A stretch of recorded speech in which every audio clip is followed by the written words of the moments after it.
ग्रीब अनिल पंख अनुराग है, सुन मंडल रहतीर, दास गरीब उधारिया, सतगुरु मिले कबीर।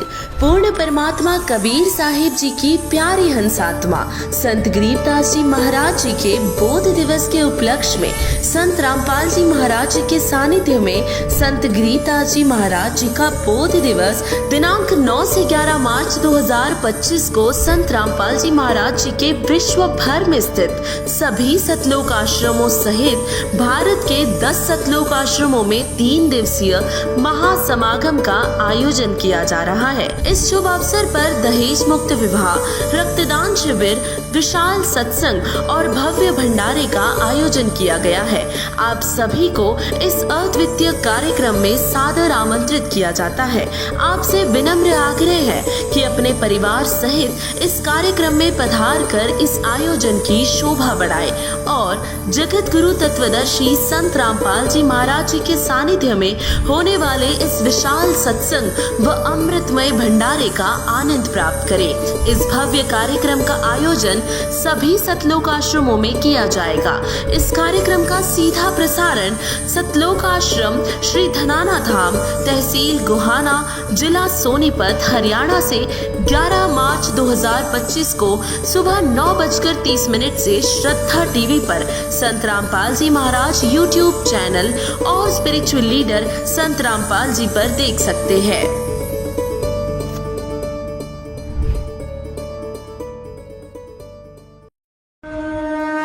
संत रामपाल जी महाराज एक ऐसे महान संत जिन्होंने अपनी सतभक्ति, तत्व ज्ञान, करुणा और सेवा के बल पर समाज में नई मिसाल कायम की है। संत रामपाल जी महाराज की अगुवाई में उनके सभी सतलोक आश्रमों से समाज कल्याण के अद्भुत कार्यों ने समाज को सुनहरे भविष्य की एक नई उम्मीद दिखाई है। संत रामपाल जी महाराज से नाम दीक्षा लेने के बाद लाखों लोगों की लाइलाज बीमारियां जैसे कैंसर, एड्स आदि ठीक हुई। संत जी के ज्ञान से प्रेरित होकर उनके अनुयायियों ने लाखों यूनिट रक्तदान किया। संत जी ने लाखों बहन बेटियों का दहेज मुक्त विवाह करवाया।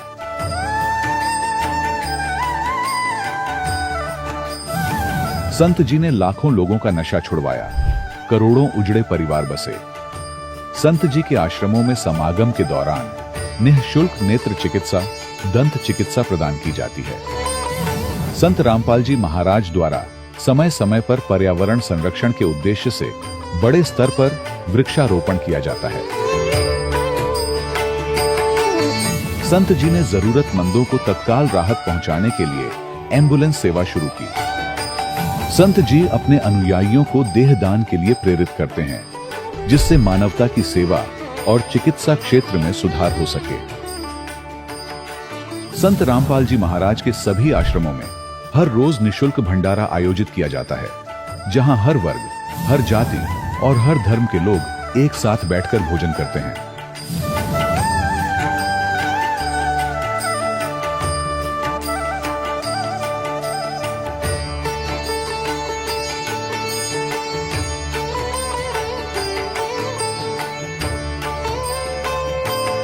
संत रामपाल जी महाराज के आश्रम में हजारों बुजुर्गों को सम्मान और प्यार के साथ जीवन जीने का अवसर मिलता है। उनके खाने, रहने और स्वास्थ्य की पूरी जिम्मेदारी संत रामपाल जी महाराज उठाते हैं। अनाथ बच्चों के लिए संत रामपाल जी महाराज के सभी आश्रम किसी वरदान से कम नहीं। यहाँ उन्हें शिक्षा, संस्कार और भविष्य के लिए बेहतर अवसर प्रदान किए जाते हैं।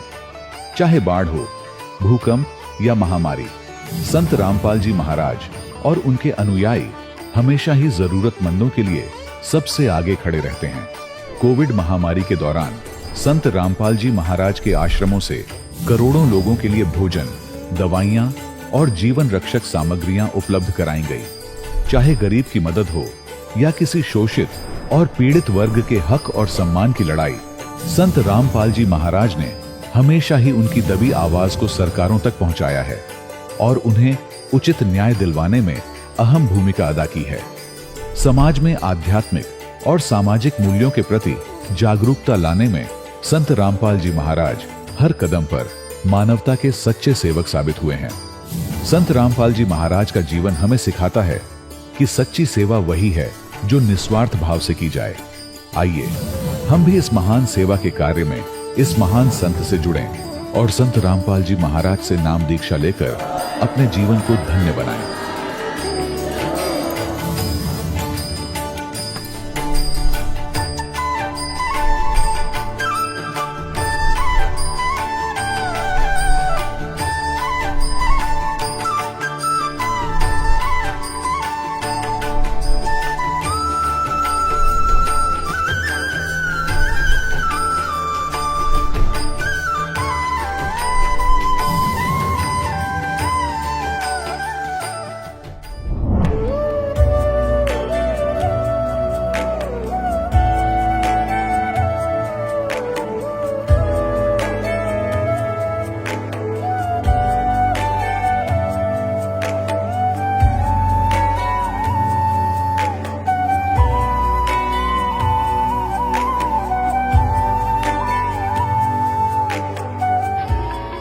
प्रभु राम देव भगवान अल्लाह खुदा ईश आदि नाम एक ही शक्ति के हैं।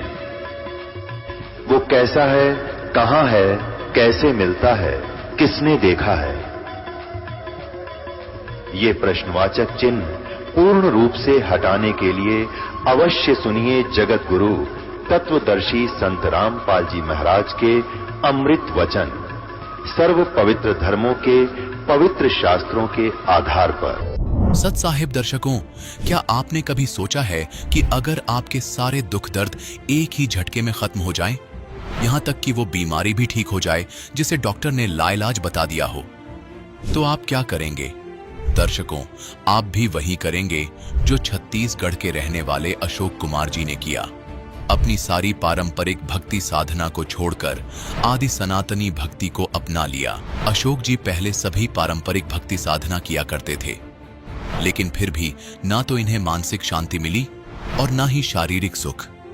लेकिन आज अशोक जी का कहना है कि जब से मैंने संत रामपाल जी महाराज की शरण ग्रहण की है, तब से मेरी जिंदगी पूरी तरह बदल गई है। मुझे ऐसे ऐसे लाभ मिले हैं जिन पर विश्वास करना जनसाधारण के लिए मुश्किल है। और अशोक जी का यह भी कहना है कि जब से मैंने संत रामपाल जी महाराज द्वारा लिखित पुस्तक ज्ञान गंगा पढ़ी है, तभी से मुझे सच्ची भक्ति का ज्ञान हुआ और मेरे जीवन में अनेकों चमत्कार हुए हैं। आखिर इस पुस्तक में ऐसा क्या लिखा है कि जो भी इसे पढ़ता है वह संत रामपाल जी महाराज की ओर खींचा चला आता है? आइए सुनते हैं अशोक जी की कहानी उन्हीं की जुबानी। नमस्कार सर। नमस्कार सर जी। सर क्या नाम है आपका? मेरा नाम अशोक कुमार मानिकपुरी है सर जी। अशोक कुमार जी, आप कहाँ से हैं? छत्तीसगढ़ जिला महासमुंद, ग्राम बरुल से हूँ सर जी। अशोक कुमार जी, संत रामपाल जी महाराज जी से कब जुड़े आप? संत रामपाल महाराज जी से नाम दीक्षा मई 2018 में लिया। संत रामपाल जी महाराज जी से जुड़ने से पहले आप क्या भक्ति साधना करते थे?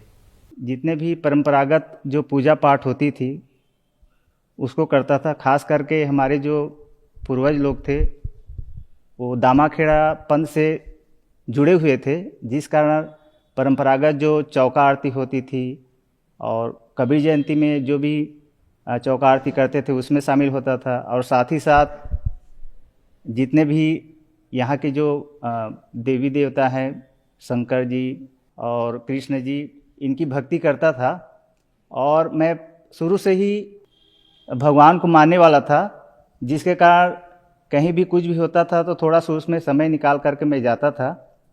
लेकिन बाद में जब कुछ शारीरिक परेशानी हुई तब मुझे पता चला कि ये जो हम देवी देवता की जो भक्ति कर रहे हैं ये हमको लाभ नहीं दे सकते, क्योंकि भक्ति करते हुए भी यदि समस्या आ रही है, शारीरिक परेशानी आ रही है, मानसिक परेशानी आ रही है, तो कहीं ना कहीं कुछ न कुछ चूक है, जिसके कारण से हमें फिर सोचना पड़ा कि आखिर वो कौन है। तो फिर संत रामपाल महाराज जी की एक पुस्तक मिली, ज्ञान गंगा, जिसको पढ़ने से हमारे मन में एक उम्मीद जागी कि कोई तो है जो पूरी कायनात का मालिक है, सृष्टि का मालिक है और हर दुख और दर्द का वो निवारक है। दुनिया में यदि कोई गॉड है तो कबीर परमेश्वर है और उन्हीं के अवतार संत रामपाल महाराज जी हैं, जो शास्त्रों में वर्णित भक्ति विधि के अनुसार साधना बता रहे हैं और जिनको करने से सर्वलाभ प्राप्त हो सकते हैं। तो दास संत रामपाल महाराज जी से नाम उपदेश लेने के पहले बहुत शारीरिक परेशानी में था। सर्वप्रथम मेरे पेट में गैस की समस्या हो गई थी सर जी, जिसको मैं जो एमडी जो मेडिकल के जो मेडिसिन के जो स्पेशलिस्ट होते हैं उनसे जा कर के मैं मेडिसिन लेता था। वो हाई डोज का एकदम DSR वगैरह टेबलेट देते थे, जिसको सेवन करता था 15 दिन तक ठीक रहता था। उसके बाद पुनः फिर वो पेन शुरू हो जाता था। एक समस्या ख़त्म नहीं हुई थी, फिर एड़ी में मेरे प्रॉब्लम हो गया। एड़ी में प्रॉब्लम हो गया मतलब डॉक्टर बोलते हैं कि हड्डी बढ़ गया है। तो हड्डी रोग विशेषज्ञ के पास गया, एक्सरे करवाया तो उसमें हड्डी बढ़ा हुआ दिखाई दिया। तो उन्होंने फिर फिजियोथेरेपिस्ट के पास जाने के लिए बोला। तो वहाँ जाकर फिजियोथेरेपी के पास गया और हफ्ता 2 हफ्ता फ्री में वहाँ पे होता था, नगर पालिका के द्वारा वहाँ पे होता था, लेकिन कुछ राहत नहीं मिली। उसके बाद फिर वापस आ गया, फिर डॉक्टरों के चक्कर लगाया, वहाँ भी मतलब सही ढंग से इलाज नहीं हुआ। उसके बाद आसपास में और एक वैद्य के पास गए, वहाँ भी वो किया, ठीक नहीं हुआ। और इतनी समस्याएं हुई थी और लास्ट में एक और समस्या हो गई मेरे आँख में, जहाँ से विज़न बनता है और जो हम दुनिया को देखते हैं वहाँ डैमेज हो गया था। तो वहीं धमतरी का एक आई स्पेशलिस्ट था जो रिटायरमेंट हो चुका था और सबसे मतलब अच्छा वो डॉक्टर था। तो वहाँ जाके मैं चर्चा किया तो उन्होंने स्टार्टिंग में चेकअप किया, तो अपने स्तर पे वो इलाज किया। उसके बाद मेरे को रेफ़र कर दिया रायपुर। तो रायपुर में MGM आई हॉस्पिटल गया, वहाँ 2-4 बार टेस्ट कराया। तो 2-3 बार बुलाया तो वैसे ही मतलब टेस्ट लेना, फिर पैसा लेना, टेस्ट लेना, पैसा लेना, तो मैं संतुष्ट नहीं होता था। फिर एक और से परिचित से मैं चर्चा किया तो डॉक्टर आनंद सक्सेना जो आई स्पेशलिस्ट है उनका जिक्र किए, वहाँ गया, फिर वैसे ही वहाँ टेस्ट किए। जैसे MGM आई हॉस्पिटल में आई टेस्ट हुआ, हर टेस्ट में 4,000-5,000 लेते थे एक टेस्ट में, वैसे सेम कंडीशन वहाँ चला। तो फिर मेरे मन को संतुष्टि नहीं हुई कि रायपुर में आकर के जब इतना टेस्ट करा रहा हूँ फिर भी मेरे आँख में कैसे प्रॉब्लम हो रहा है और मेरे को मैं यहाँ से संतुष्ट होकर नहीं जा रहा हूँ। तो फिर मैंने उन डॉक्टर से पूछ ही लिया, सर मैं एक जानना चाहता हूँ कि यहाँ मैं आता हूँ और टेस्ट कराता हूँ लेकिन मैं संतुष्ट होकर क्यों नहीं जा रहा हूँ।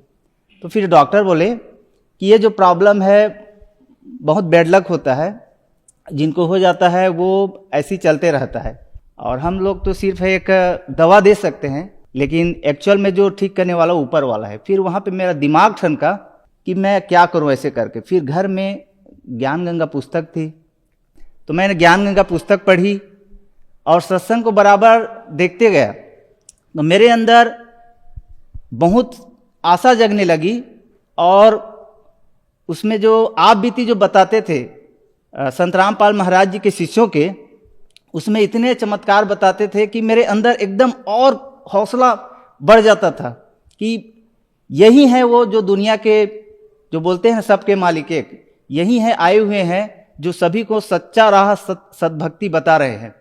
ज्ञान गंगा पुस्तक को पढ़ने से उसमें ऐसे ऐसे प्रमाण मिले कि मेरी अंतरात्मा जाग गई और मैं मई 2018 में नामदान केंद्र पिथौरा मेमरा में संत रामपाल महाराज जी से नाम दीक्षा दास पूरे परिवार सहित लिया। सर, जैसे कि आपको स्पेशलिस्ट जो डॉक्टर होते हैं उन्होंने बताया कि यह एक गंभीर बीमारी है, जिसको हो जाती है उसका बैड लक होता है, लेकिन संत रामपाल जी महाराज जी के बारे में कहा जाता है कि संत रामपाल जी महाराज लाइलाज बीमारियों को भी ठीक कर देते हैं। तो आपने संत रामपाल जी महाराज जी से नाम उपदेश लिया, तो क्या संत रामपाल जी महाराज ने आपकी बीमारियां ठीक की? क्या आपके साथ भी ऐसे अनुभव हुए? जी सर जी, संत रामपाल महाराज जी से नाम दीक्षा लेने के बाद मेरी जो शारीरिक परेशानी थी, पेट की, एड़ी की, आँख की, तो उसमें बहुत सारे 80 से 85% बहुत ठीक हो चुके हैं। और इससे संत रामपाल महाराज जी से नाम दीक्षा लेने से पहले मेरी जो नौकरी की जो सैलरी जो आती थी वो कभी पूरता नहीं था, अपने स्टाफ के दोस्तों से उधार लेना पड़ता था। लेकिन जब से संत रामपाल महाराज जी से नाम दीक्षा लिए हैं तो कभी भी किसी से शारीरिक के परेशानी के संबंध में उधार लेना नहीं पड़ता। और नाम दीक्षा लेने के बाद जो रेगुलर मैं टेबलेट लेता था एड़ी के लिए लेता था तो पैसे कम हो जाता था, फिर इसके पेट के लिए लेता था, फिर उसके लिए आँख के लिए। तो लगातार 5 साल हो गया, आज तक जो कंटिन्यू में जो दवाई लेता था, सेवन करता था, वो संत रामपाल महाराज जी की दया से वो दवाई लेना बंद कर दिया हूँ और मालिक की भक्ति कर रहा हूँ और परमात्मा दया कर रहे हैं। एक और लाभ हुआ, मेरा 2.5 साल का बच्चा था तो उसके पेशाब द्वार जो ओपन होता है छोटा से बच्चा का, वो पूरा मतलब ओपन नहीं हुआ था, थोड़ा सा एकदम सुई की नोक के बराबर खुला था। तो उसको डॉक्टर को दिखाए तो डॉक्टर बोला कि 1 महीने का दवाई देते हैं, इसको डेली लगाना और थोड़ा सा इसको दे के थोड़ा सा मालिश करना, ऐसे करके। तो 1 महीना तक दवाई लगाए, उसके बावजूद भी ठीक नहीं हुआ। तो फिर संत रामपाल महाराज जी से अरदास लगाए तो परमात्मा बोले कि दया करेंगे करके। तो मालिक की दया से, संत रामपाल महाराज जी की दया से 1 महीने के अंदर मेरे बच्चे का जो पेशाब द्वार है पूरी तरह बिना किसी तकलीफ के वो पूरा खुल गया। मेरी श्रीमती का नसबंदी का ऑपरेशन था और ऑपरेशन थिएटर में डॉक्टर लोग ले गए तो डॉक्टर साहब उसका ऑपरेशन करने लगे तो वहाँ पे जो नर्स को जो गांठ लगाया जाता है उसको ढूंढ नहीं पाए, तो दूसरे पेशेंट को फिर देखने चले गए। तो उस दरमियान उनको काट करके छोड़ दिया गया था पेट को, तो बीच में ना ब्लीडिंग होना स्टार्ट हो गया। तो डॉक्टर साहब बोले कि अब ये तो ब्लीडिंग हो रहा है, इसके जान को खतरा है। तो वहीं पे परमात्मा से विनती किए तो परमात्मा की दया से ना वो डॉक्टर पुनः आ करके उसके पेट को, ऑपरेशन को ठीक किया। तो ये दूसरा लाभ और हुआ। नशा मैं ज़्यादा नहीं करता था, लेकिन जब भी कभी न्यू ईयर वगैरह आता था तो अपने दोस्तों के साथ कभी पार्टी में मटन वटन या फिर शराब वराब ले लेता था कभी कभार, कि घर वाले मना करते थे फिर भी मैं कहीं न कहीं चोरी करके खा लेता था। मतलब मटन, चिकन मटन का बहुत शौकीन था। और संत रामपाल महाराज जी से नाम दीक्षा लेने के बाद और उनके ज्ञान को समझने के पश्चात मुझे इन चीज़ों से बहुत ही एकदम घृणा आती है, क्योंकि संत रामपाल महाराज जी अपने ज्ञान में बताते हैं कि मांस मछलियाँ खाते हैं सुरापान से हेत और ते नर नर के जाएंगे माता पिता समेत। और शराब के बारे में भी बताए हैं कि मदिरा पीवे कड़वा पानी और 70 जन्म स्वान के जानी। इस प्रमाण को यदि नज़रअंदाज कर दिया जाए तो मेरा जो जीवन है पूरा व्यर्थ हो जाएगा। संत रामपाल जी महाराज जी से जुड़ने के बाद आपको बहुत सारे लाभ प्राप्त हुए। तो जो दर्शक आज आपको टीवी पर देख रहे हैं वह भी संत रामपाल जी महाराज जी से जुड़ना चाहते हैं तो कैसे जुड़ सकते हैं? संत रामपाल महाराज जी से नाम दीक्षा बड़े आसानी से लिया जा सकता है। टीवी पे सत्संग चलता है, नीचे पे पीली पट्टी चलती है जिसमें बहुत सारे फ़ोन नंबर हैं। जो नज़दीकी नामदान सेंटर हैं उनसे आप संपर्क कर सकते हैं और संत रामपाल महाराज जी से नाम दीक्षा ले करके अपने मनुष्य जीवन सफल कर सकते हैं। धन्यवाद सर। नमस्कार दर्शकों, अभी आपने सुने संत रामपाल जी महाराज से दीक्षा प्राप्त करके सुखी हुए भक्त के अनुभव। अब देखिए जगत गुरु तत्वदर्शी संत रामपाल जी महाराज के मंगल प्रवचन। जैसे एक श्रीमद् भगवद गीता अध्याय नंबर 15 के श्लोक नंबर 16 और 17 में 3 पुरुष हैं, सरपुरुष, अक्षर पुरुष और परम अक्षर पुरुष। अब यहाँ वही 3 सिद्ध करने हैं। जैसे यहाँ क्या कहा है कि जब इस अक्षर पुरुष को यहाँ सेकंड अव्यक्त कहा है, ये दूसरा अव्यक्त है, लेकिन यहाँ इस प्रसंग में इसको अव्यक्त प्रथम कहा है। इसका क्या है, जैसे उसका 1000 युग का दिन जब समाप्त होगा तो पूरे 21 ब्रह्मांड का नाश हो जाएगा और उस अक्षर पुरुष के लोक में, जैसे उस 1000 चतुर्युग में उस अक्षर पुरुष के भी लोकों की आंशिक प्रलय होगी। जैसे यहाँ होती है, जब ब्रह्मा जी का एक दिन समाप्त होता है तो केवल इन 3 लोकों में प्रलय हो जाती है। लोग न्यू के न्यू रहते हैं और इनके ऊपर पानी जल भरकर बिल्कुल विनाश हो जाता है। पुनः फिर ये धीरे धीरे अपना स्थिति पर आते हैं, पुनः स्टार्ट होते हैं।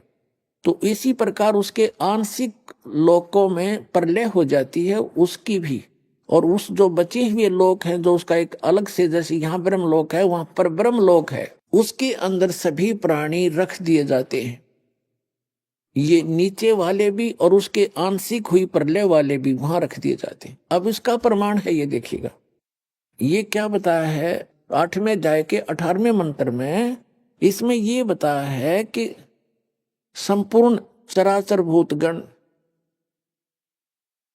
ब्रह्मा के दिन के, ये है उस परब्रह्म के दिन के, अक्षर पुरुष के दिन के प्रवेश काल में, और अव्यक्त से अर्थात उसी के लोक से उत्पन्न होते हैं। ये क्या होता है? और रात्रि में, यानी जब उस अक्षर पुरुष की रात्रि होती है 1000 युग की, उसके दौरान उसमें प्रवेश कर जाते हैं, वहां रखे रहते हैं, उसके शरीर में नहीं, वहां उसके लोक में रखे जाते हैं। उस प्रलय जब होती है तब का बात है।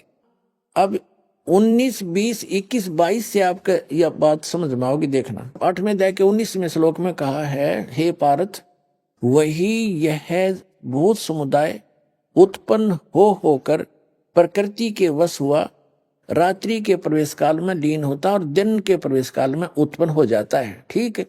अभी इसमें क्या कहा है कि परंतु उस अव्यक्त से परे जो दूसरा अव्यक्त विलक्षण जो सनातन अव्यक्त भाव है, उस वह परम देव पुरुष सब भूतों के नष्ट होने पर भी कभी नष्ट नहीं होता।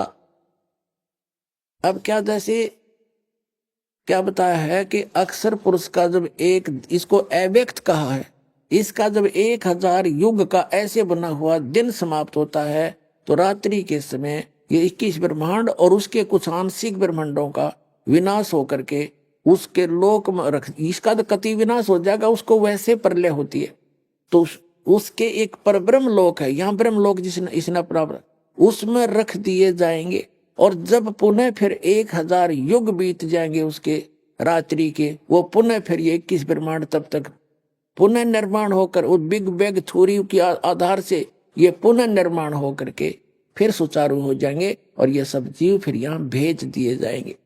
अब ये बताया है कि इस जिस अव्यक्त के लोक में ये रखे गए, उस अव्यक्त यानी अक्षर पुरुष परब्रह्म से अन्य एक और अव्यक्त परम भाव है, वो सबके नाश होने पर भी उसका स्थान और वो परमात्मा कभी विनाश में नहीं आता।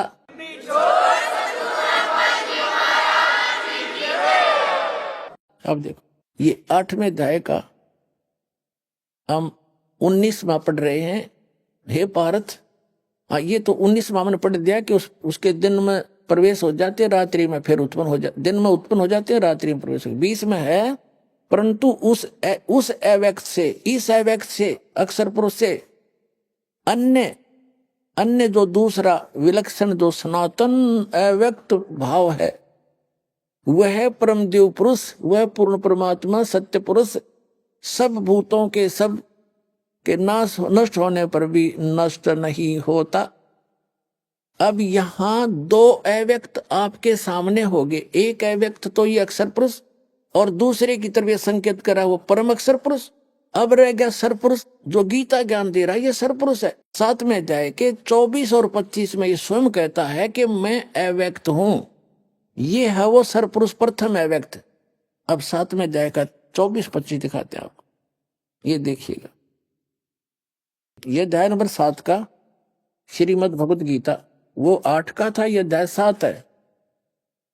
और इसके 24-25 में 24 में क्या कहा है कि अव्यक्तम व्यक्तिम आपनम मनन्ते माम अबुधे। ये गीता ज्ञानदाता सरपुरुष श्री कृष्ण में बोल रहा है। परम भावम अजानंत मम अव्यम अनुतमम, क्या कहते हैं, बुद्धिहीन पुरुष मेरे अनुतम अविनाशी परम भाव को नहीं जानते। अनुतम का अर्थ, अनुतम तो लिख दिया, बुलाओ इनका, इन अनुतम तो लिख दिया, यहाँ अनुतम का अर्थ। अब देखो 17वें अध्याय के यहाँ विचलित हो गए इसलिए अनुतम छोड़ दिया, देखी जाएगी जो होगी। ये 18वें अध्याय में देखो हाड़ नाश कर रखे इन्होंने, ये 18वां अध्याय है इसी 7वें का। इसमें क्या कर रखा है इन्होंने, अनुतमाम गति है इसमें। उदारा सर्वे एव एते ज्ञानी तु आत्मा एव मे मतम आस्थित स ही युक्तात्मा माम एव अनुतमाम गतिम। अनुतमाम गति घटिया गति में, इसका अनुतमाम का अर्थ कर दिया अति उत्तम।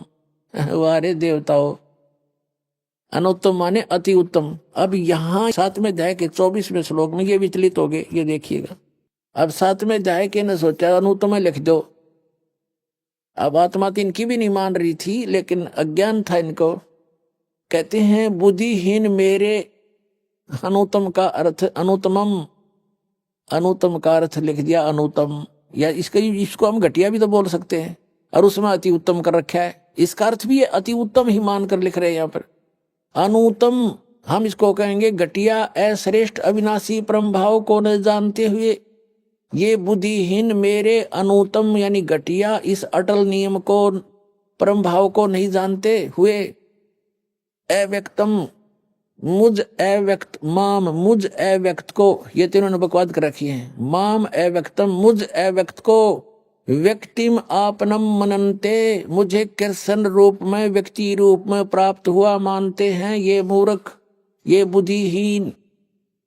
ये क्या कहता है कि मुझ अव्यक्त को, मैं अव्यक्त रहता हूं, मैं किसी के सामने नहीं आता, गुप्त हूं, और मुझ अव्यक्त को ये बुद्धिहीन व्यक्तम आपनम मनन्ते, व्यक्तिम ये श्री कृष्ण मान रहे होंगे। आई एम नॉट कृष्ण, ये अव्यक्त। ये क्या कहता है फिर आगे 25वें श्लोक में 7वें अध्याय के, ये देखिएगा। ये 24वां हमने पढ़ लिया 7वें अध्याय का। अब 25वां यह है, न अहम प्रकाश है सर्वस्य योग माया समावर्त, मूढ़ मूर्ख अयम न अभिजानन्ति अभिजानन्ति लोक माम अजम अव्यम, अजम माने मुझ अजन्मे को। यहाँ अजम का अर्थ है कि मैं माँ से जन्म नहीं लेता, इसका जन्म ऐसे होता है जैसे गीता अध्याय नंबर 10 के श्लोक नंबर 2 में कहता है कि मेरी उत्पत्ति को ये देवता, ये ऋषि, ये महर्षि नहीं जानते, क्योंकि ये मेरे से उत्पन्न हुए हैं। बाप की उत्पत्ति को बच्चे कैसे जानेंगे, तो दादाजी बताएगा। तो दादाजी कबीर साहब उसने आकर बताए आपके समक्ष, और कबीर सागर में लिखा हुआ 600 वर्ष पहले। तो यहाँ इस प्रश्न का उत्तर कौन ब्रह्मा का पिता है, कौन विष्णु की माँ, शंकर का दादा कौन है, हमको दे बता। तो ये कबीर परमेश्वर है, हम इन सब का, ब्रह्म का भी पिता, यानी तो ब्रह्मा विष्णु महेश के पिता का भी पिता, वो सब का दादा है, यानी सबके उत्पत्ति का मूल कारण वो है।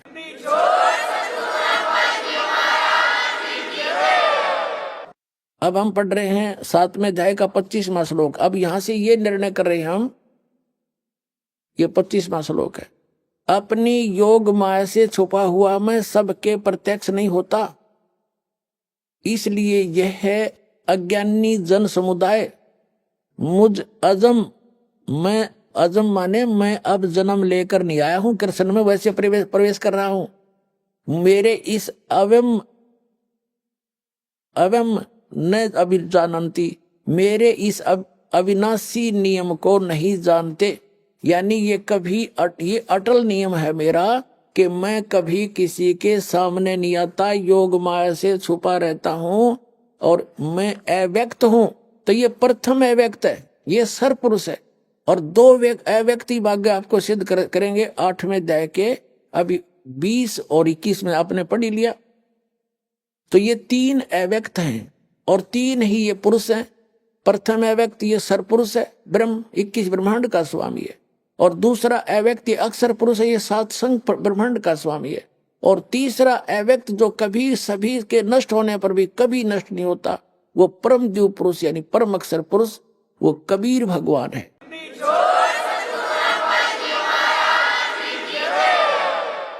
ये देखिएगा 8वें अध्याय का। अब हम 8वां अध्याय में आगे 7वां पढ़ लिया, उसमें से सिर्फ इतना ही कंसेप्ट, इतना ही प्रमाण लेना था हमने कि प्रथम अव्यक्त 7वें अध्याय के 24 और 25 में ये खुद कहता गीता ज्ञानदाता कि मैं अव्यक्त हूं, अपनी योग माया से छुपा रहता हूं, ये मेरा अश्रेष्ठ घटिया अटल नियम है कि मैं कभी किसी के सामने नहीं आता। जब एक पिता अपनी संतान से छुप कर रहता है तो उसमें कोई दोष है, वो घटिया नियम है उसका। तो ये कभी सामने नहीं आता अपने यथार्थ रूप में। तो ये कहता मैं प्रथम अव्यक्त हो गया। अब 2 अव्यक्त यहां से लेंगे हम, देख 8वें अध्याय के। अब ये गीता, श्रीमद् भगवत गीता अध्याय नंबर 8 का अर्थ श्लोक नंबर हमने 19 पढ़ दिया। उसमें पढ़ा था कि ये सभी भूत समुदाय उत्पन्न होकर प्रकृति से वश हुए रात्रि प्रवेश काल में लीन होकर के दिन के प्रवेश काल में उत्पन्न होते हैं। किसमें? वो ब्रह्मण, ये यहाँ इस स्पष्ट कर ही दिया इस काल के। ये ब्रह्मण, ये अक्षर पुरुष पर ब्रह्म के दिन में इस अव्यक्त, ये व्यक्त, ये अव्यक्त, इस अव्यक्त से इस अव्यक्त के शरीर में नहीं लोक में प्रवेश करते हैं। अब ये तो प्रथम अव्यक्त, प्रथम हमने पढ़ लिया। अब ये दूसरा अव्यक्त और तीसरा ये है। अब 20 में लिखा है कि परंतु उस अव्यक्त से परे, जिस अव्यक्त के इसमें जो जाकर के दिन के समय में तो उसमें प्रवेश कर जाते हैं, रात्रि में उसमें जाकर लीन हो जाते हैं, वहां चले जाते हैं, उससे अलग जो अव्यक्त है, परंतु उस अव्यक्त से, अब ये तीसरे अव्यक्त की तरफ संकेत है। प्रथम तो यहां हो लिया, ये हो गया इस 18वें में। उस अव्यक्तात्, उस अव्यक्त के अव्यक्त से उत्पन्न होकर रात्रि के समय में उसमें लीन होते हैं और दिन के समय में उस अव्यक्त के लोक में, शरीर में उसके लोक में चले जाते हैं। इसका अर्थ है ये तो प्रथम, ये दूसरा अव्यक्त हो गया। अब प्रथम अव्यक्त तो हो गया 7वें अध्याय के 24-25 के अंदर, दूसरा अव्यक्त हो गया यो 8वें अध्याय के 18वें श्लोक में। अब तीसरे अव्यक्त की तरफ संकेत कर रहा है 8वें अध्याय का ये 20वां श्लोक। देखिएगा 8वें अध्याय का ये 20वां श्लोक है कि इस अव्यक्त से जो अब प्रसंग चल रहा है, परंतु उस अव्यक्त से, इस ऊपर के अव्यक्त से परे जो दूसरा विलक्षण, जो सनातन अविनाशी अव्यक्त भाव है, वह परम दिव्य पुरुष सब भूतों के नष्ट होने पर भी नष्ट नहीं होता। अब ये 3 हो गए। अब यहां थोड़ी सी गड़बड़ी इन्होंने और कर रखी है। अब देखना 21 में, अब 21 में है श्रीमद् भगवद गीता अध्याय नंबर 8 के श्लोक नंबर 21 में हम आगे। ये 21 मंत्र है। अव्यक्त अक्षर इस नाम से कहा गया। अब देखो, वैसे अक्षर का अर्थ होता है अविनाशी और सर का अर्थ होता है नाशवान। गीता अध्याय नंबर 15 के श्लोक नंबर 16 में सर और अक्षर कहे हैं। अब इसको इसलिए अक्षर कहा है कि इसका जीवन काल बहुत ज्यादा है और ये अक्षर दिखा, लेकिन 15वें अध्याय के 17वें श्लोक में स्पष्ट कर दिया कि उत्तम पुरुष इनसे दूसरा है।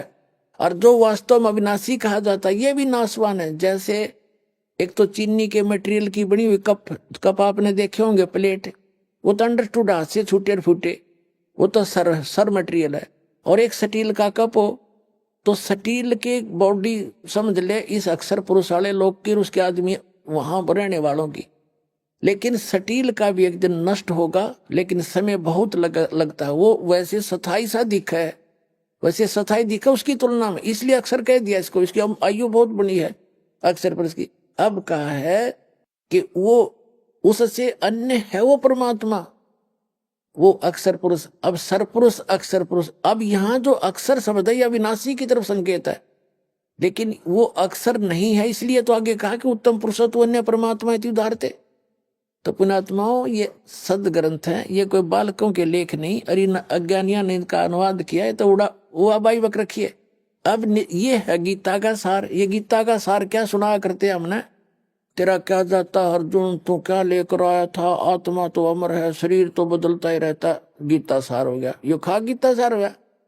गीता सार तो अब पता चलेगा इस अनमोल रतन ने क्या बताया, अनमोल ग्रंथ ने। अब देखो श्रीमद् भगवद गीता अध्याय नंबर 8 के हम श्लोक नंबर 21 को पढ़ रहे हैं। अव्यक्त अक्षर है, अव्यक्त अक्षर, ये अविनाशी अव्यक्त, ये यहाँ अविनाशी शब्द लिखना चाहिए, इस नाम से कहा गया है। और इस अविनाशी नाम भाव को परम गति कहते हैं।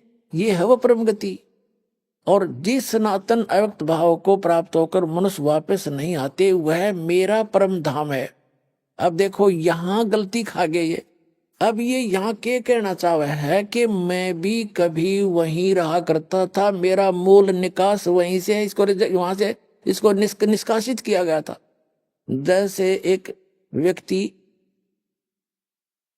कह रहा था कि हमारे गांव का एक लाला जी था, बनिया वैसे। और मैं कुदरती उसी की दुकान पर चला गया, लेकिन वो गांव छोड़े उन्होंने लगभग 50 वर्ष हो गए थे। हमारे जन्म से भी पहले वो गांव छोड़कर शहर में रह रहे थे और वहां अपनी सब संपत्ति को सेल कराए थे।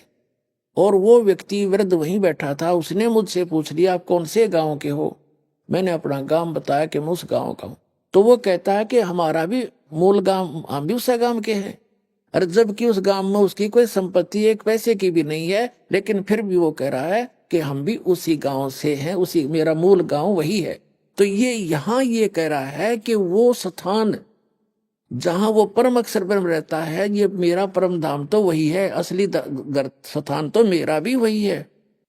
तो इसका ये अर्थ है, लेकिन अब इसका वहां कुछ नहीं है। लेकिन वैसे कहने में ये कहता है कि वो मेरा परम धाम है, मेरा भी वहां से ही निकास है, इसका ये अर्थ है।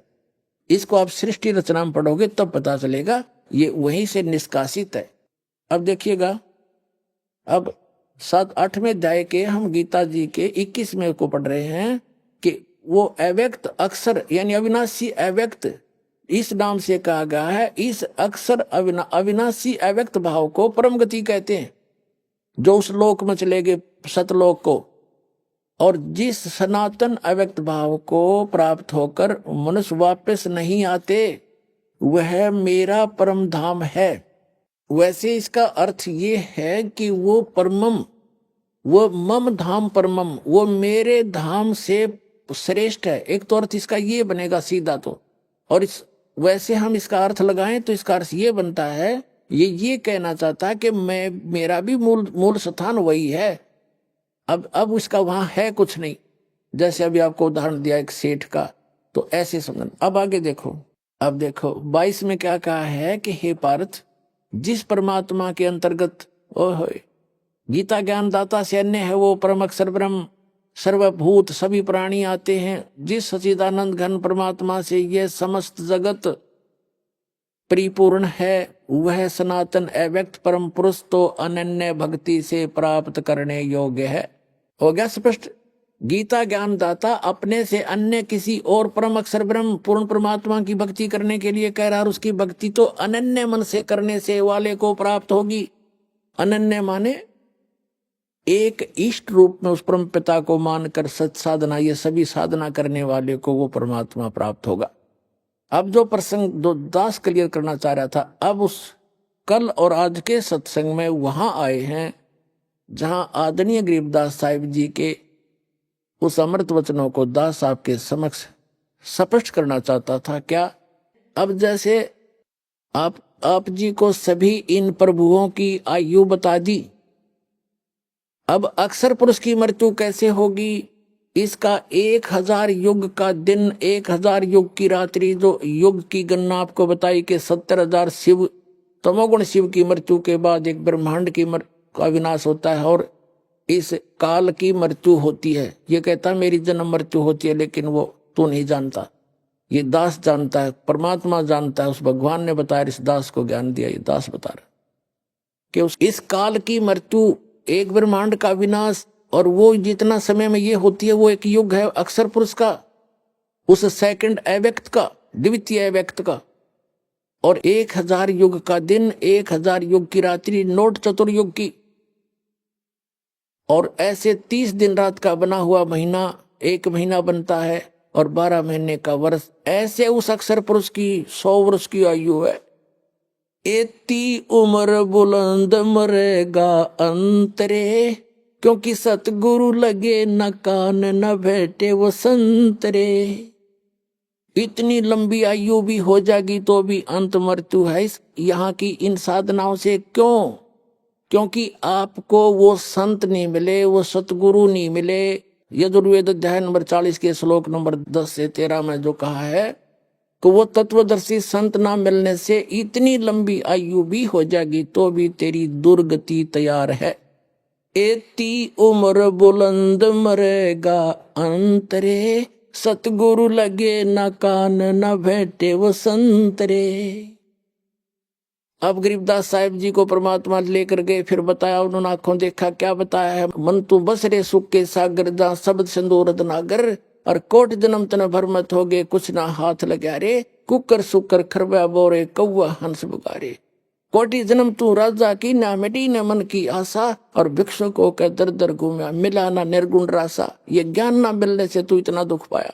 इंद्र कुबेर ईश की पदवी ब्रह्मावरण धर्मराया, और विष्णुनाथ के पुर को जाकर तू फिर वापस आया।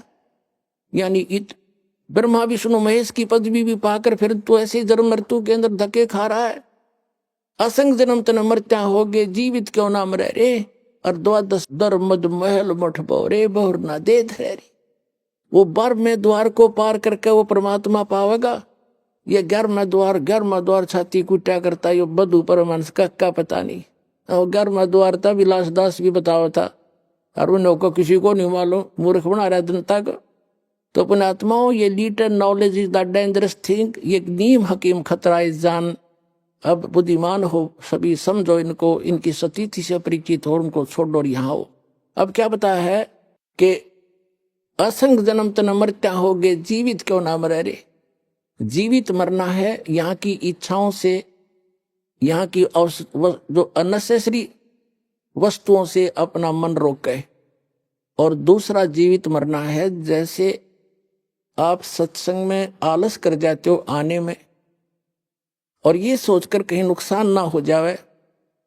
जैसे एक व्यक्ति नाइट सर्विस में रात्रि के समय बस से गया और सुबह वापस आना था, इतना कंपलसरी काम था उसका, और उसी दुर्घटनाग्रस्त हो गया उस नाइट सर्विस वाली बस से, मृत्यु होगी उसकी। अब वो कंपलसरी काम धरा धरा रह गया और खाली गया। तो पुण्यात्मा, जब आपको मन ये आंट अड़ावे कि वहां जान फिर देखेंगे, या फिर ना होती, कहते काल करे सो आज करे, आज करे सो अब, और पल में परलय हो जाएगी, फिर करेंगे कब। तो ये मन जब ऐसी बकवाद करे, जब इस आधार से इसको रोके कि मान लीजिए अब तो हमने सोच लिया मर गए, और 3-4 दिन आ जाओ सत्संग में, अमृत वर्षा हुए, वो तो काल का को लुआ संग जन्म तो हो गया, हमने उसमें पिटत्या ने धक्के खात्या ने, वो पूरा ही नहीं हो लिया आज तक, और वो उसमें पूरा हो भी नहीं सकता इस भगवान के सहयोग बिना। तो मान लीजिए 3 दिन आप 4 दिन आप आए और वहां कुछ हानि होगी तो उसने फिर ठीक कर लेंगे। और जब परमानेंट टिकट कट गई, परमानेंट मृत्यु होगी, फिर वो धरा रह गया, ना भगवान मिला ना वो काम होया। तो इस प्रकार इस मन शैतान को अपने परमात्मा के फार्मूला तो रोके और भगवान के चरणा में दुखी सुखी चाहे किसी प्रकार भी पहुंचे। आपका बड़ा पुण्य होता है आने पे। संत मिलन को चालिए तज माया अभिमान, और जो कदम आगे रखे ओ है यज्ञ समान। और यहाँ आते हैं तो 2 रुपये दान भी करने की सोचते हो। ये दान जो यहाँ किया गया ये आपका है, और वहाँ कोठीर बंगले बना के धरगे वो काल का है, आपका नहीं है। और यहाँ सदा व्रत चले, दिन रात किसी टाइम आओ, परमात्मा के बच्चों के लिए भगवान ने सारा भंडारा खोल रखा है। तो यहाँ जो दान करते हो, यहाँ आने का सत्संग सुनते हो और आकर बैठते, ये बड़े पुण्यों से आप परिपूर्ण हो रहे हो। तो कहते असंग जन्म तन मरत्या हो गए, जीवित क्यों नाम रह रे, 12 दर मद महल मठ बोरे, बहुर न दे धर रे। उस 12वें द्वार को पार करके परमात्मा का वो लोक है। प्रथम 11वां द्वार है जो 21 ब्रह्मांड से पार करके हम इस अक्षर पुरुष के लोक में प्रवेश करेंगे। और 12वां द्वार है जो 7 संग ब्रह्मांड करके सतलोक के अंदर जब हम उस द्वार से पार करेंगे तो वो द्वार इस भक्ति से खुलते चले जाएंगे ऑटोमेटिकली आपके। और 12वां द्वार पार करके आप सतलोक में प्राप्त करोगे, जहां फिर लौट कर फिर कभी नहीं आओगे।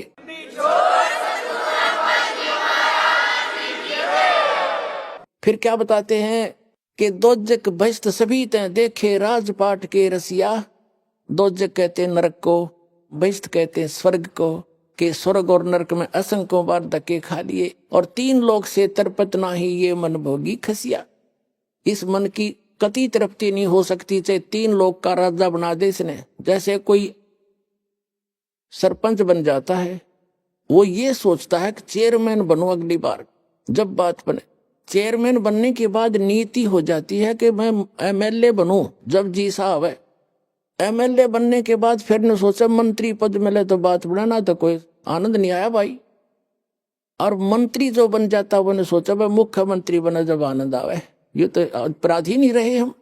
अब मुख्यमंत्री की क्या टेंडेंसी होती है कि मैं प्रधानमंत्री बनूं, जो बात बना अटकलबाजी जोड़न में लगा रहेगा। और फिर यह टिकट कट जाएगी, मृत्यु हो जाएगी, फिर गधा बन के हंडेगा संतरी बना, कुमार के पास और कुत्ता बनकर संतरी बने। तो पुण्यात्मा परमात्मा ये बताना चाहते हैं, बच्चों तुम कहाँ के ढोंड लग रहे हो, ये डले ढो रहे हो। मनुष्य जीवन से जो कार्य करना था वो तो तुमने तुम्हारे को बताने भी नहीं दिया। काल ने भगवान आकर चले गए, 120 वर्ष रह के अपने बच्चों को ज्ञान देना चाहते थे, काल के दूतों ने बाधा बनकर खड़े हो गए और कबीर साहब को नामो निशान मिटा दिया। धानक था, जुलाहा था, ये था वो था। अरे भगवान, लाल से कितने भी हो, लाल तो लाल ही रहेगा। चाहे किसी कहीं पर भी आप जैसे छोटी जाति समझते हो और लाल कहीं पर भी हो, कुरडी में पड़ा लाल तो भी लाल की कीमत लाल ही है, उसको कोई मासा नहीं घटा सकता।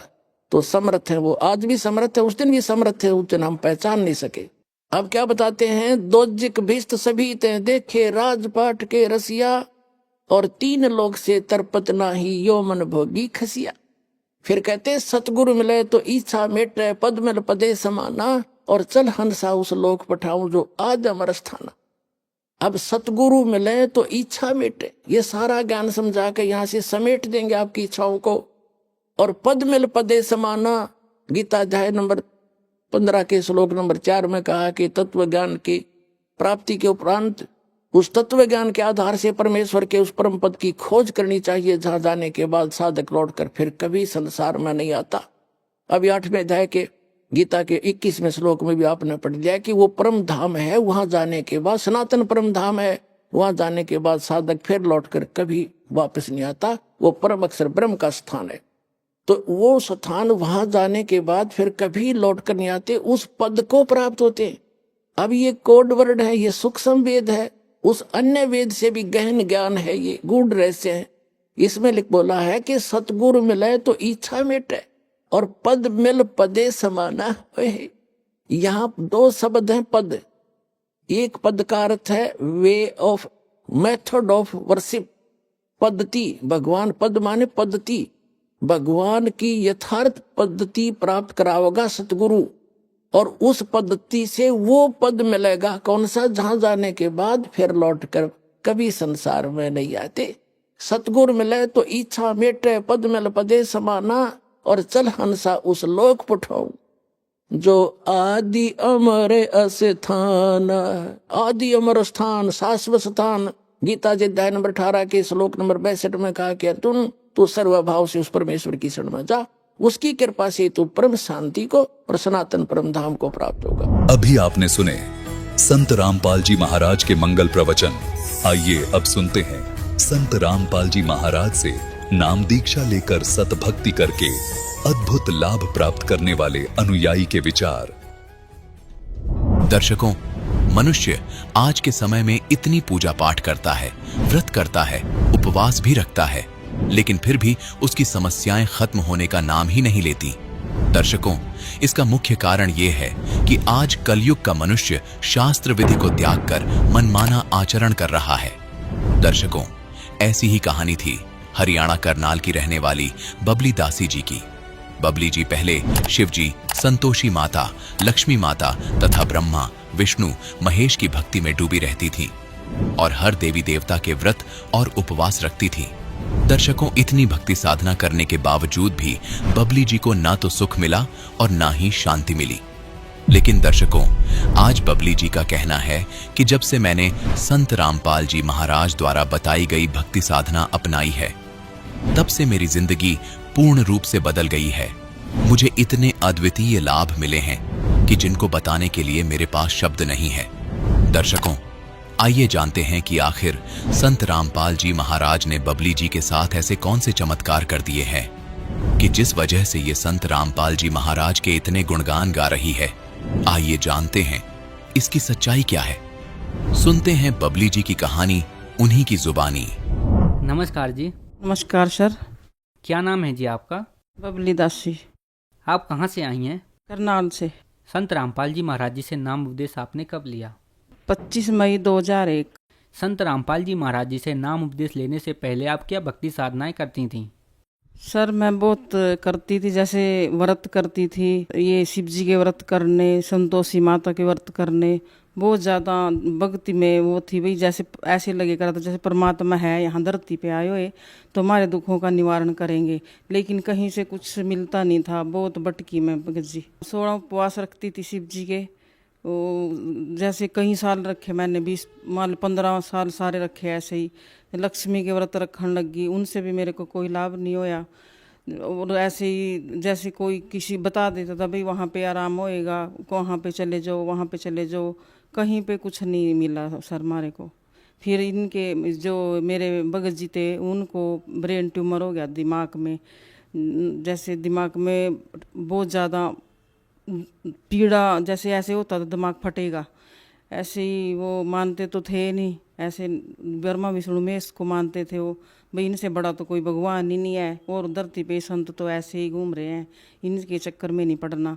फिर इसकी बहन ने नाम लिया हुआ था बिचपड़ी से, उन्होंने कहा भी सारी जगह तो धक्के खा लिए, एक बार भाई संत रामपाल जी महाराज जी के पास भी देख लो जाके, भाई शायद परमात्मा दया कर दे। तो भगत जी फिर हम 2001 में गए परमात्मा के वहाँ जींद में कुटिया में, तो परमात्मा से नाम दीक्षा ली हमने। परमात्मा ने नाम दीक्षा दी तो कहा बेटा भाई जाड़े जपटे नहीं लगवाने, दवाई लेने ना, परमात्मा दया करेंगे। फिर भगत जी बिल्कुल ठीक हो गए भगत जी। संत रामपाल जी महाराज जी के शरण में आने से पहले आपने बहुत सारी भक्ति साधनाएं की, देवी दुर्गा की पूजा की, माता लक्ष्मी की पूजा की, संतोषी माता आदि सभी के व्रत उपवास करे। तो ये जो साधना आपने की, इस दौरान आपको क्या लाभ प्राप्त हुए और क्या क्या हानियां हुई? लाभ तो कुछ नहीं मिले जी मारे को, हानि होती रही। जैसे घर में ऐसे कलेश रहा था, अगर मान ले बीमार हो बंदा तो घर में तो स्ट्रेस भी होएगा, दिमाग में ऐसे ही परेशानियां चल रही थी, कोई लाभ नहीं हुए भगत जी मारे को। हानि हुई इनसे तो। हानि तो भगत जी देखो, पहले तो वही बीमार थे, वो हानि हुई, उसके बाद पैसा था नहीं भाई इलाज करा लेंगे कहीं हॉस्पिटल में जाके। घर की दयनीय तो बहुत ख़राब थी, बच्चे छोटे छोटे थे, बिल्कुल छोटे थे बच्चे, कैसे मैं अकेली औरत कहाँ जल्दी लेगा इनको, कोई सारा लाने वाला भी नहीं था मेरा। फिर ऐसे ही चलती रही गड्डी, कई साल तक ऐसे ही चले। दवाई थोड़ी बहुत ही कहीं ते दवाई दी, राम बिल्कुल लगे नहीं था। हॉस्पिटलों में भी जावा थे, वो कहते थे भाई इसका तो ऑपरेशन नहीं है, ऑपरेशन होएगा तो सक्सेसफुल नहीं होएगा, 99% चांस इसके भाई जाने के हैं, 100 में से 1% है चांस भाई जिंदगी बचेगी तो ये आंखों से अंधा हो जाएगा। ऐसे ही चलता रहा तो फिर दिमाग ज़्यादा परेशान होने लग गया, तो फिर परमात्मा से की शरण में गए फिर हम संत रामपाल जी महाराज जी की। हम बहुत पूछते थे जी, पूजने का तो कुछ छोड़े ही नहीं, जो चीज़ पूजी नहीं, जिसने जो भी बताया मान ले, सब पूजे मान ले, कोई ऐसा देवी देवता नहीं छोड़ा। ब्रह्मा विष्णु महेश को तो पूज ही रहे थे, और शिव जी के तो वैसे भी मैं 16 व्रत रखे कर दी, लेकिन कोई लाभ नहीं होया सर जी इनसे। सर ऐसे ही जब कहते नहीं बंदा मरदा नहीं क्या करता, तो ऐसे ही इनकी बहन ने, इनकी सिस्टर ने नाम लिया था, मेरे हस्बैंड हैं जो, तो उन्होंने कहा भाई सारी जगह धक्के खा लिए, एक बार मेरे गुरुजियों की शरण में भी चले जाओ, देख लो ना जाके, राम लगेगा तो नाम ले लियो, ना तो ठीक है। तो फिर हमने वहाँ जाके परमात्मा से जींद में संत रामपाल जी महाराज जी से नाम दीक्षा ली।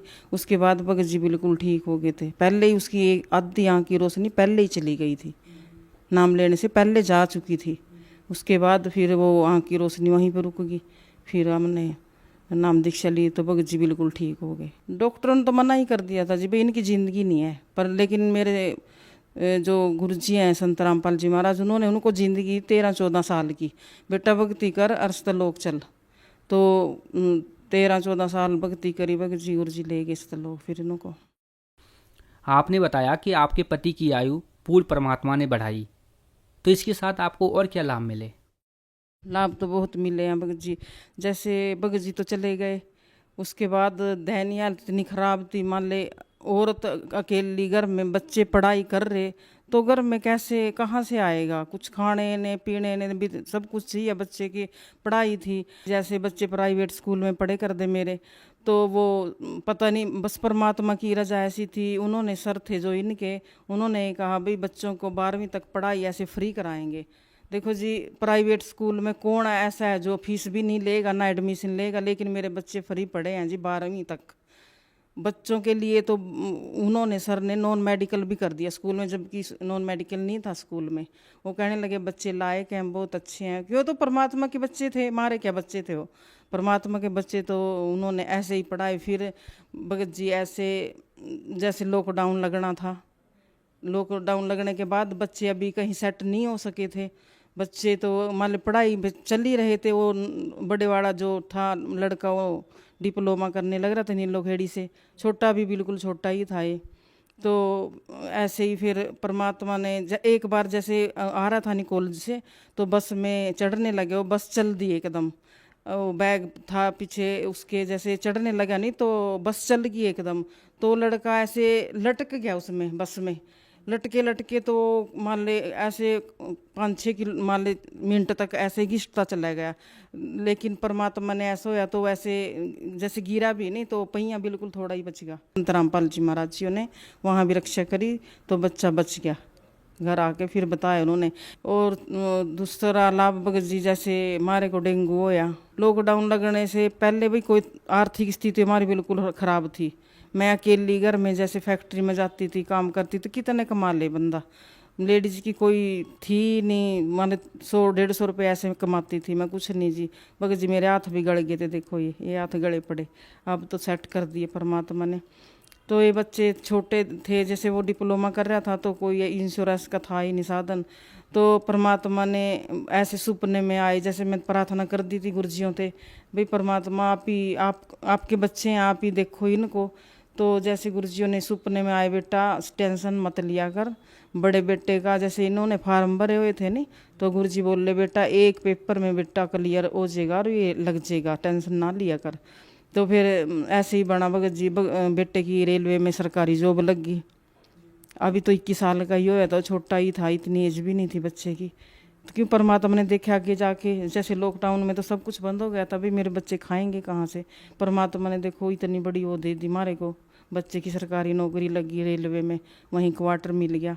और उसके तो 3 पेपर क्लियर हुए भगत जी, उसके बाद भी फिर भी BSF में और पुलिस में, लेकिन की तो उन्होंने रेलवे में ही। और जैसे फिर मेरे को डेंगू होया, डेंगू होने के बाद तो मेरी प्लेटलेट्स बिल्कुल कम डाउन चली गई थी, बिल्कुल ख़त्म ही, मान ले बिल्कुल ही ख़त्म हो गई थी, जैसे 40-30 हज़ार ऐसे ही रह गई थी। तो डॉक्टरों ने कहा भाई इसकी तो भाई प्लेटलेट्स भी कम आ रही है, खून में भी इसके कम जा हो रहा, तो इसको खून ये प्लेटलेट्स चढ़ानी पड़ेंगी।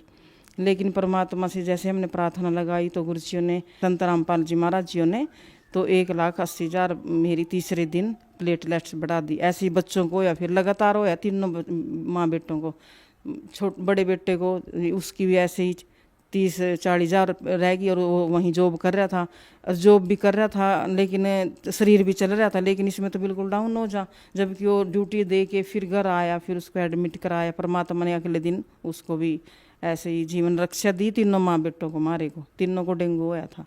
जैसे एक बार मेरे को नहीं डॉक्टर ने नाक की हड्डी के बारे में बताया था, जैसे मेरे को एलर्जी बहुत रहने लगी थी, छींकें लगती थी, नाक से पानी ऐसे ही बहता था जैसे कोई टूंटी चल रही हो, ऐसे दिक्कत बहुत ज़्यादा होने लगी थी। तो फिर गुरुजियों से नाम उपदेश लेने के बाद मेरे को ये भी बीमारी ठीक हुई। एक बार जैसे भगत जी थे, उनको नहीं पित्ते में पत्थरियाँ बता दी, जैसे पिता पटने वाला था, मान ले ऐसी कंडीशन में थे। मैं आश्रम में गई हुई थी, भगत जी बीमार हो रहे थे मान ली घर पे, लेकिन परमात्मा ने फिर भी उनकी रक्षा कर रखी थी। क्यों ठीक थे बच्चों के साथ, बच्चे छोटे थे। तो फिर अगले दिन जैसे डॉक्टर पे लेके गए, वो कहने लगे भाई इनकी तो ये पित्ते की थैली पटने के चांस थे, ये बच कैसे रहा है, तो इनका ऑपरेशन कराओ जल्दी। तो जैसे भगत जी ऑपरेशन कराना था हमने, तो पैसे मेरे पास थे ही नहीं, क्यों उस टाइम तो कोई घर में था ही नहीं, लगे कोई इंश्योरेंस थी ही नहीं, तो पैसे थे नहीं मेरे पास एक भी रुपया। मेरी जेब में 200 रुपये, और मैं हॉस्पिटल में एडमिट करा दिया मैंने भगत जियों को। तो भगत जी कहने लगे भाई मेरे को कुछ खाने को चाहिए। तो मैं जैसे लेने गई नहीं, तो मेरे दिमाग में ऐसे चल रहा था भाई परमात्मा कैसे होएगा, अब क्या करूँ मैं कहाँ जाऊँ अकेली, कोई साथ देने वाले तो ऐसे ही होते हैं, फिर कोई नहीं, वैसे साथ देते भी हैं पर ये वो जो कहते नहीं परिवार के ऊपर बीतती हो तो उसको ही पता है। तो फिर जैसे मैं आई नहीं, मैंने भगत जियों को पपीता काट के दिया, तो एक वकील है उन्होंने फ़ोन किया भाई दिलीप कहाँ पे है, वो कहने लगे भाई हॉस्पिटल में एडमिट है। वो कहने लगे मैंने 30,000 रुपये देने हैं तेरा, भी तेरे बकाया रहे हुए हैं कभी के, मैंने पहले दिए नहीं, तू देने हैं मैंने। वो कहने लगे नहीं सर मैंने तो कोई रुपया भाई देना है ही नहीं बकाया आपने। लेकिन वो कहने लगे नहीं देने थे मैंने, तो 30,000 रुपये देकर भगत जी चले गए। मेरा देखो ऑपरेशन भी ऐसे, अगले दिन ऑपरेशन भी सक्सेसफुल होया, है, उनमें खर्चा भी हो या भगत जी घर में भी रहे कितने दिन, महीना तो काम नहीं करना था, उन पैसों में देखो गुजारा भी किया। परमात्मा ने बहुत लाभ दिए भगत जी, क्या गिनवाएं। कुल मिलाकर संत रामपाल जी महाराज जी से जुड़ने के बाद आपको अनेकों लाभ प्राप्त हुए। तो जो श्रद्धालु आज आपको टीवी पर देख रहे हैं, उन्हें आप क्या संदेश देना चाहती हैं? देखो जी, संदेश तुम्हारे संत रामपाल जी महाराज जी देते हैं, जन जन को संदेश देने लग रहे हैं परमात्मा। हमारी तो यही वो है, प्रार्थना है जगत से भी, ये धरती पे संत रामपाल जी महाराज पूर्ण परमात्मा आए हुए हैं और इनसे नाम दीक्षा लो और अपना मोक्ष कराओ। संत रामपाल जी महाराज जी से यदि कोई नाम उपदेश लेना चाहे तो कैसे ले सकते हैं? ये जो संत रामपाल जी महाराज जी नाम दीक्षा लेना चाहते हैं तो हर जिले में नामदान सेंटर हैं हमारे गुरुजियों के। काफ़ी चैनल चलाए हुए हैं परमात्मा ने, तो उन पे नीचे पीली पट्टी चलती है, कॉन्टैक्ट नंबर साथ में दिए हुए हैं। तो जो श्रद्धालु नाम दीक्षा लेना चाहता है तो वहाँ से कॉन्टैक्ट करके नाम दीक्षा ले सकता है। बहुत बहुत धन्यवाद आपका। सत साहिब।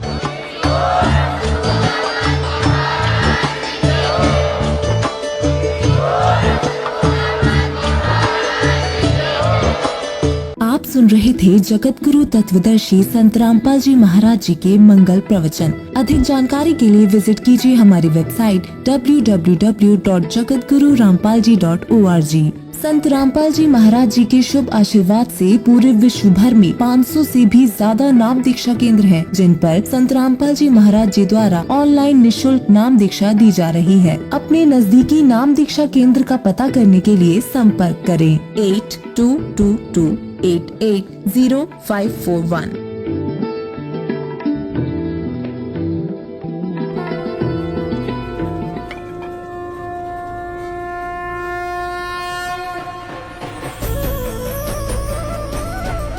ग्रीब अलल पंख अनुराग है, सुन मंडल रहथीर, दास गरीब उधारिया, सतगुरु मिले कबीर। पूर्ण परमात्मा कबीर साहिब जी की प्यारी हंसात्मा संत गरीबदास जी महाराज जी के बोध दिवस के उपलक्ष्य में संत रामपाल जी महाराज जी के सानिध्य में संत गरीबदास जी महाराज जी का बोध दिवस दिनांक 9 से 11 मार्च 2025 को संत रामपाल जी महाराज जी के विश्व भर में स्थित सभी सतलोक आश्रमों सहित भारत के 10 सतलोक आश्रमों में 3 दिवसीय महासमागम का आयोजन किया जा रहा है। इस शुभ अवसर पर दहेज मुक्त विवाह, रक्तदान शिविर, विशाल सत्संग और भव्य भंडारे का आयोजन किया गया है। आप सभी को इस अद्वितीय कार्यक्रम में सादर आमंत्रित किया जाता है। आपसे विनम्र आग्रह है कि अपने परिवार सहित इस कार्यक्रम में पधार कर इस आयोजन की शोभा बढ़ाए और जगत गुरु तत्वदर्शी संत रामपाल जी महाराज जी के सानिध्य में होने वाले इस विशाल सत्संग व अमृतमय भंडारे का आनंद प्राप्त करें। इस भव्य कार्यक्रम का आयोजन सभी सतलोक आश्रमों में किया जाएगा। इस कार्यक्रम का सीधा प्रसारण सतलोक आश्रम श्री धनाना धाम, तहसील गोहाना, जिला सोनीपत, हरियाणा से 11 मार्च 2025 को सुबह 9:30 से श्रद्धा टीवी पर संत रामपाल जी महाराज यूट्यूब चैनल और स्पिरिचुअल लीडर संत रामपाल जी पर देख सकते हैं।